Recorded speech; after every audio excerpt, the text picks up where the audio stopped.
Welcome to Winds of Change. I'm your host, Emmy DeGrappa. Winds of Change is brought to you by Wyoming Humanities. We are doing a series of episodes focused on the entrepreneurs, innovators, and creatives of Wyoming. My special guest today is Reilly Dibner. Reilly is an ecologist, voiceover actor, an animator with over 20 years of experience in scientific research in the U.S. and internationally. She combines love of the natural world and visual arts in creating stop-motion animations. She is a recipient of the Wyoming Innovation Partnership, an initiative of the inaugural Creative Economy Startup Challenge. This new initiative provides new opportunities for Wyoming creatives across the state, and we are eager to support them. Welcome, Reilly. Thank you. Thank you so much for having me, Emmy. I'm really excited to be here and to talk with you. Oh, gosh. Well, it's an honor to be talking to so many creatives across the state. And it just, always makes my heart soar because I think Wyoming is such a special state. And I always am amazed at how many super smart, creative people live here. Yeah, it's been wonderful to meet so many people through this program. So let's go back and let me ask you, where did you grow up and how did you come to Wyoming? Well, I'm originally from California and I lived all over the U.S. And before coming to Wyoming, I was living in Ireland. I'd been in Ireland for a number of years. I studied frogs in the bogs, and came to Wyoming in 2010 for my PhD. Oh, okay. So you've been here since 2010. Yes. So, but your degree is in ecology. My PhD is in ecology. Oh, your PhD. Okay. Wow. What were the kinds of research? You were saying frogs, and what was the other one? Frogs in the bogs. In Ireland, I studied frogs, the distribution and ecology of European common frog in peat bogs in Western Ireland. And I was there for 4 years and had just the most wonderful time. So what was your journey to Wyoming? Well, I had been interested in continuing research in ecology in a PhD, and there was one specific professor that I'd been really interested in working with, and he was here. And our timing had been off. He was moving here, and then I went to Ireland, and we'd been back and forth for a number of years. And then finally it synced up, and so I came here to work with him and moved into studying horned lizards, the Wyoming state reptile. Okay. How did you grow into this love of of ecology with studying really small creatures, actually? Yeah, well, the creatures got actually quite a lot smaller later on.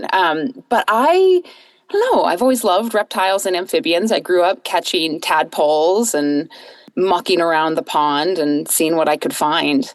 And just being able to learn about their ecology, how animals interact with each other, their living and non-living world, their ecosystem. I don't know, it's always really appealed to me. And so that it took me through a winding path to arrive here in Wyoming to study not ponds, but lizards and their ecosystems.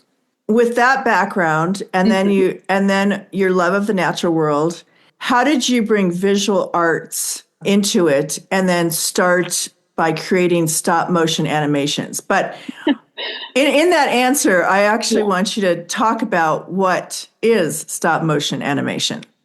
Yeah, absolutely. So first of all, stop motion animation is really old form. It's sort of an original form of making movies, of creating moving pictures. It's you take a photograph or think about a flip book. You have an image in one position, and then say the next page in the flip book, that image is in another position. And you string a bunch of these together, flip the pages, and it moves. And that's what stop motion animation is, taking photographs as well. A lot of people are familiar with claymation, like Wallace and Gromit.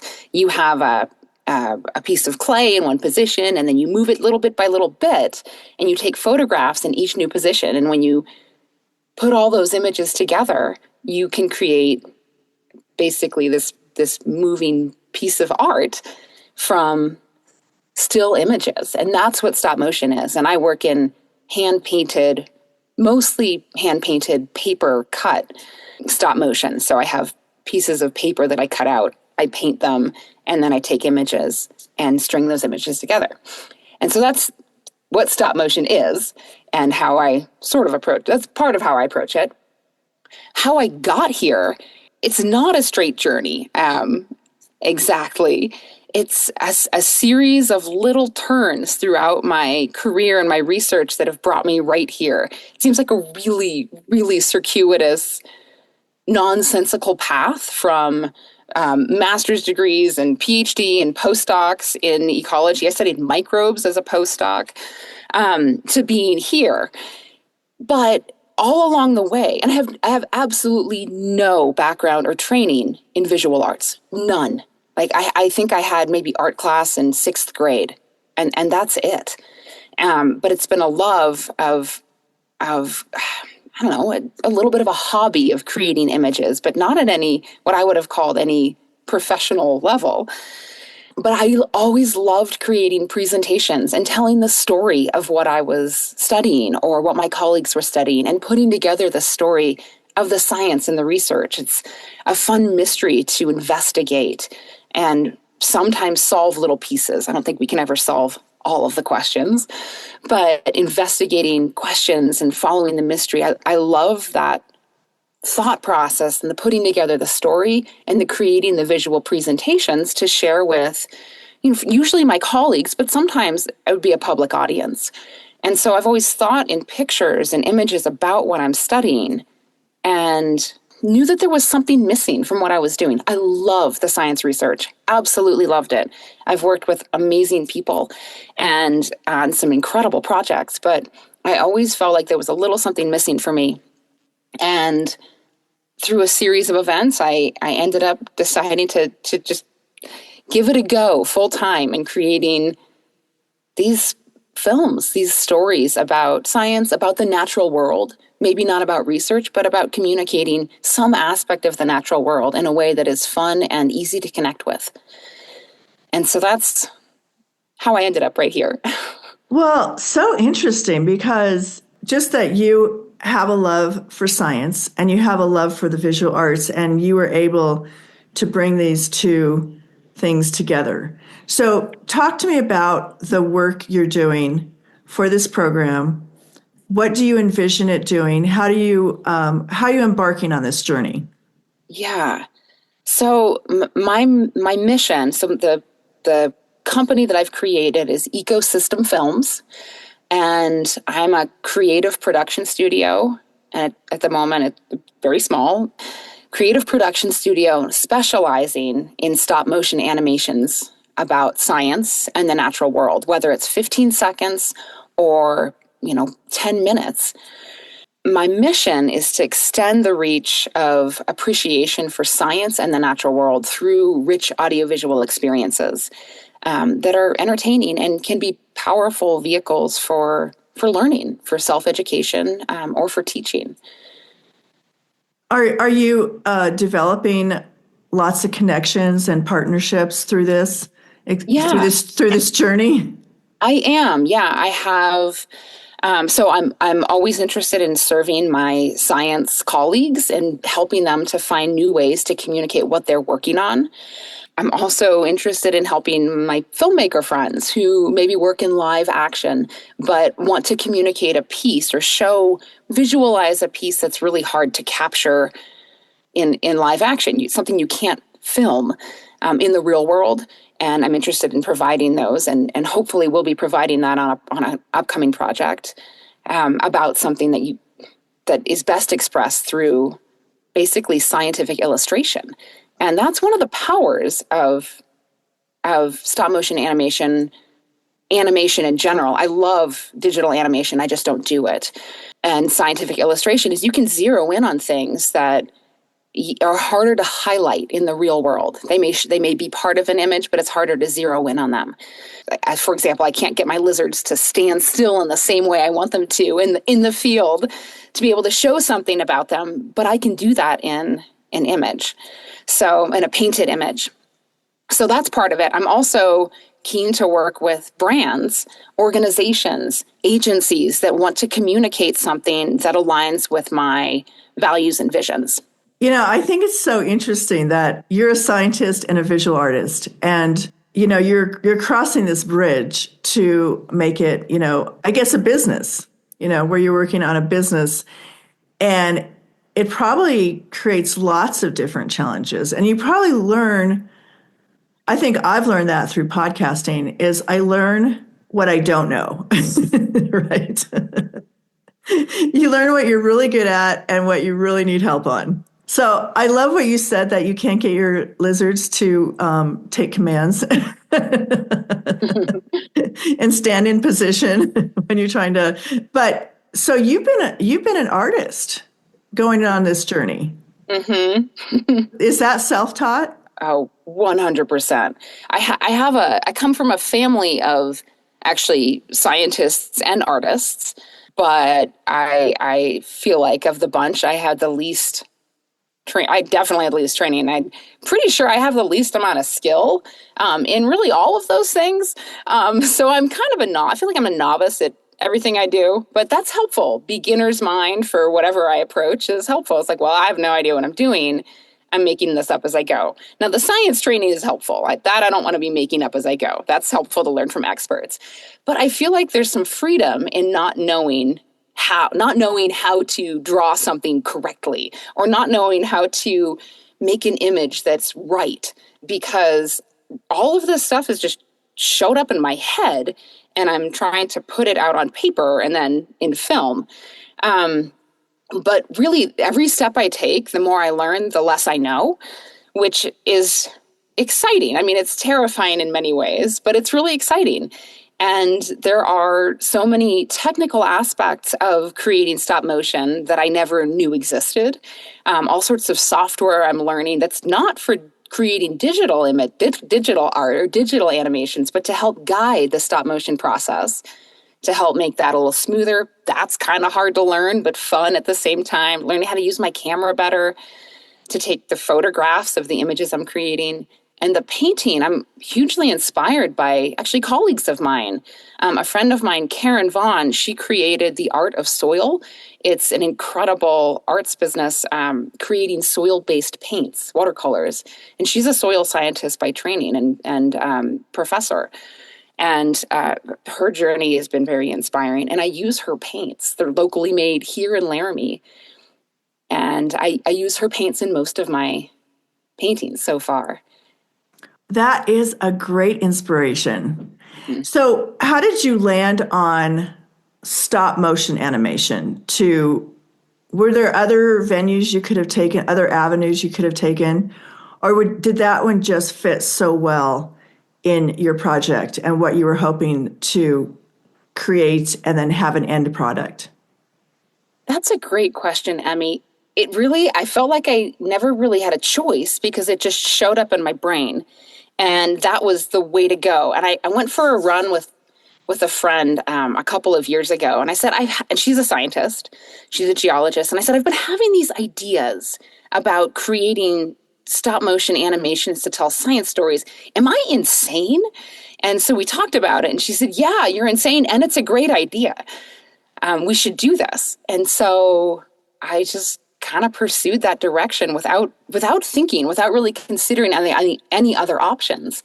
And I had, through another series of random events and doing voiceover of recorded science presentations, I'd fell in love with voiceover, largely realizing that I hated the way I sounded and I wanted to improve the sound quality.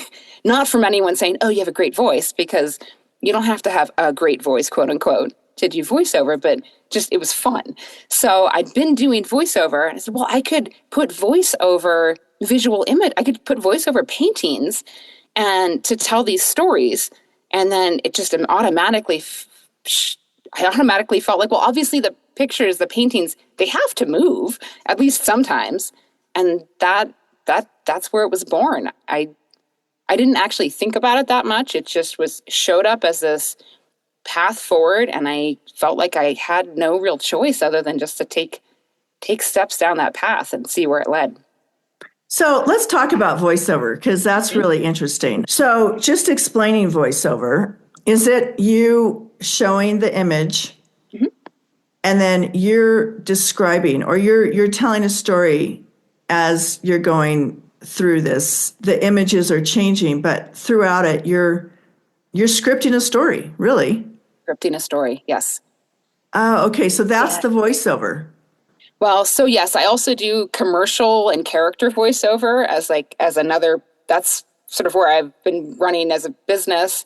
And I felt like, well, obviously I need to tell science stories. And so the first thing I do, the process for creating these is for whoever wants to make a piece. If it's 15 seconds or longer or whatever, they may not want voiceover. It may be a visual journey with music. It may be something to just show something about part of a message. There may not be narrative voiceover. There may be a little bit of music and an image, or a movie, right? A stop motion movie. But for longer pieces, and I'm creating basically a demo film at the moment about horned lizards in the red desert. And for that, the very first thing is to, this is my brainchild. So I'm the one meeting with me and creating the script. I create the story. It's basically a story. It has a narrative arc, or it's about a topic. And then I do all the things you do for film. I storyboard, and then I collect the images, and then I put them together. And then I actually record the voiceover last. So there's room for change in script all the way up to the end. And that's how I'll work with scientists or companies or agencies. I'll meet with them, get their idea, and create a script often with their input that they'll approve, and then I'll step through the process in the same way, so that we arrive at something that has the right story and all of the visual components to tell the story, and then the voiceover to go with it, if that's something that is appropriate for the project. That is really interesting, because now I went down another road with you. So you're a scientist, a visual artist, and now I hear you saying you're also a voiceover artist. How did you end up doing that as a job? That was actually the first thing that made me realize that maybe there was something outside of academia or research science where I could contribute, in some way. And it was just a spark. It was creating these. I had to create. I think it was during 2020, because I had to create online presentations for a variety of meetings and National Science Review and a variety of things.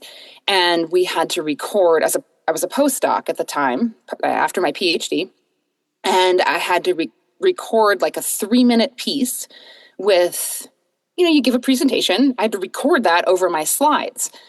And so I put it together and I listened back, and it just it hurt my brain.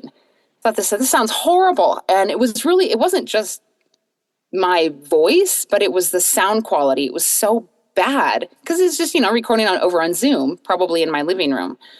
And I went down rabbit holes trying to make the sound better so that the presentation would be better, and just stumbled on this world. And I just kind of investigated a little bit of time here and there over the next couple years, and then started working with a coach, first through group coaching and then an individual coach to do voiceover, and created a couple demos, have a couple of agents now, and they send me auditions, and I send out the auditions and cross my fingers, and love that. It's really fun. But I wanted science to be a piece of that. And unless you randomly end up with a script for a science museum or something, this felt like a different direction that was more complete and an overall fit for me, creating the stop motion animations. So yeah. I stepped in that direction. Yeah, sounds like you've kind of put all the pieces of the puzzle together. Trying to. Yeah, you're trying to. Sounds like you're being very successful doing it. So when you create your storyboard, is it a physical storyboard, or is it something you're doing on your computer? I like a physical storyboard because it's actually way easier for me at first. And then, I mean, I'll have the script and I will actually have some stuff laid out on my computer, but the images themselves, I like to sketch them out. And so if I have a storyboard on my computer, which I do, what I end up doing usually is adding the images or the sketches that I've taken, like pictures, I add them into the document later because I'll do all the scripting online and lay out the storyboard online, and then I'll print it out and sketch things out by hand because I'm able to get a much clearer picture that way. I want it to be my hand drawings rather than anything I've pulled from photographs. I'll use my photographs as inspiration, but I don't really want to make the process murky or confuse my process by putting images in a storyboard that I haven't created. Let me go back a minute because I'm thinking that you're out in the field and let's say, what was the little lizard that in the red desert, the red-horned lizard? The horned lizard. It's the greater short-horned lizard. It's Wyoming state reptile. Okay, say it again.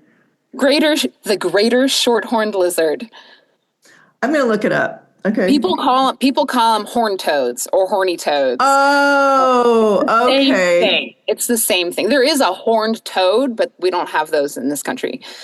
People call them horny toads. I think it's a different species, but TCU's mascot is the horned toads or the horned frog. It's horned lizards, and they're throughout the West. We have one in Wyoming, and it's the greater short-horned lizards. But yeah, horned lizards. Oh my gosh. Well, yeah. My family had a cabin in southern Colorado, and we spent hours of every day collecting little horny toads. Yes. Because it's so fun. They're so cute. Yeah. And my dad actually made us let them go because we were packing up the car to go home. And I come from a big Hispanic family, and all the kids decided they were going to make their collection of horny toads. So we had so many in the car. I think we were freaking my mom out. She's like, Ernie, make the kids get rid of the horny toads. We thought we were going to take them home and make pets, Yeah. I know. It's so enticing because they're so cute and they're so docile as little creatures. Your mom probably made the right call. They don't do well in captivity. Some people have figured it out, but they're ant eating specialists. So, and some of them are very particular about which ants. Not all of them, but they're adorable, but not necessarily easy to keep alive. Yeah. No, unless they're in the desert, in which case they're out there now. They're fine. Yeah, well, in southern Colorado, it is the desert. But yeah, we did make the right decision. And we did so many crazy things like that. Yeah, we would build ant farms. Kids do wild things, which is so fun. And then you get older and you're get freaked out if there's an ant in your house or a spider. Right. And I'm definitely against flies. I don't know why God decided to make flies. But they're food. They're food for the hummingbird. To feed the spiders. Oh, exactly. Right? There you go. Yeah, there you go. So you're out in the field. So do you actually go on location and have to take photographs, or how do you get information for this research? That's a great question. So I'm figuring this out, and I'm learning some new techniques.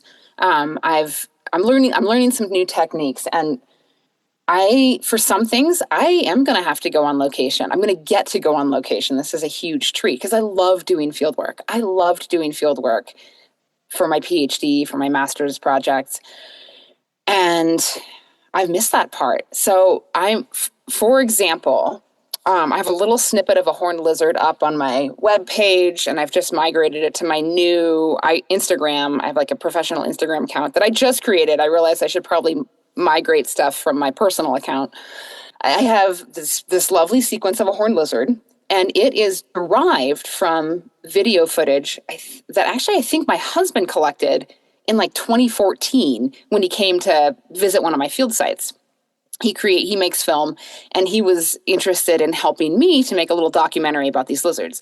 Never did it in live action, at least not in any kind of scale, any kind of broader scale beyond, a couple snippets here and there. But we have this footage of, horned lizard walking around on the ground. And I've taken that and I basically took screenshots, and then in a drawing program, traced the lizard, and then exported all of these silhouettes and cut them out. And I have a stack of like 30 something pieces of cutout lizard in different positions that I then painted, and then used photographs to take each one and stack them together. And I have the sequence of a lizard walking. And having that footage on site was just incredible to use this particular format of creating stop motion. Now, I've also messed around, and you can see this on my webpage as well. It's just a still of a horned lizard, and I've moved the legs. I've created little legs that move, and it's cute and quirky, and I love it, and it does the job. It's not I'm not most proud of that lizard painting, but it's really fun. And so there's many different ways to do this. And from that, I didn't have to go anywhere. I know how they move. The movement is wrong in the video, but it's okay. It's as a start. I was basically testing techniques. But for some things, I don't need to do any field work. I have all of the research that I can pull from all sorts of various sources to understand how something works. But if it's an animal movement, there are a couple of ways to approach that. One thing is to collect field images. There's some public domain material, but not much in terms of animal movement. And that stuff is old enough that it'd be hard enough to get high enough quality.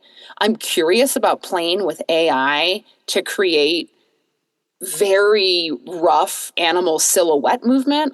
I have not had success yet. Everything I've created looks horrible. So there's no chance of this being replaced with AI, but it's potentially a useful tool if I can find something that can say, I want to create a film about fish in Yellowstone Lake. I don't have any film footage of fish in Yellowstone Lake. And I could either buy licensed video if it exists in the way that works for me, or I can play around with other fish images that I can create myself and tailor to tell the right story. So some field work, absolutely. Some playing around with AI to see if I can capture the right kind of animal movement. And then because I don't do any digital animation, it's all derivative. It's just then it would be screenshots of that movement that I then cut out and paint. And testing. Testing everything, which you're good at. You're a scientist, so you're always looking for what is the test? What is the test we're doing here? Yeah. So has that been interesting, being married to a filmmaker? He would actually, it has been. I think he'd predominantly describe himself as a writer.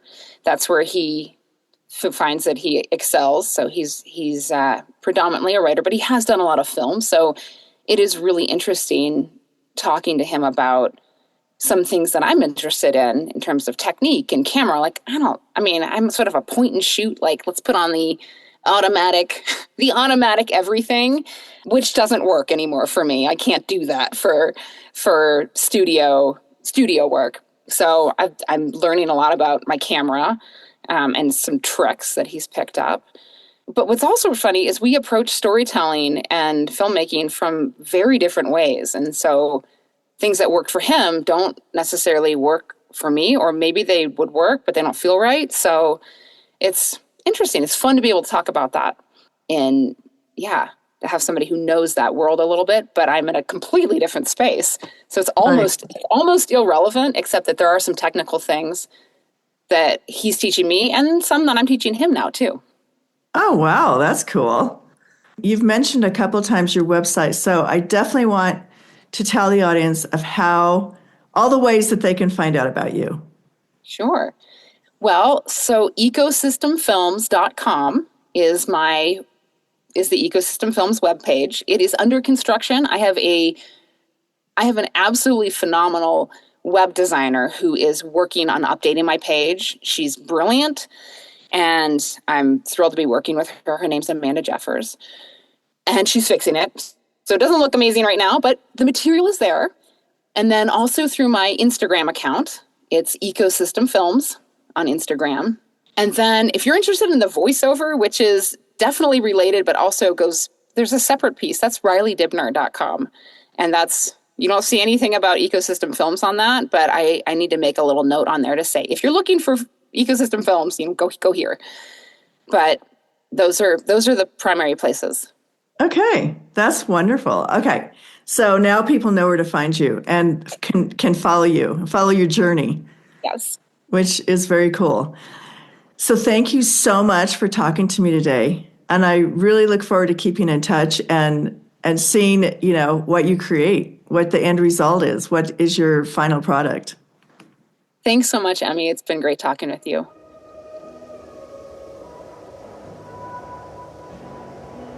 Thank you for listening. I'm executive producer, Emmy DeGrappa. Winds of Change is brought to you by Wyoming Humanities, our co-hosts, and all the people who generously share their stories and their time. For more information, go to thinkwhy.org. Subscribe and never miss a show.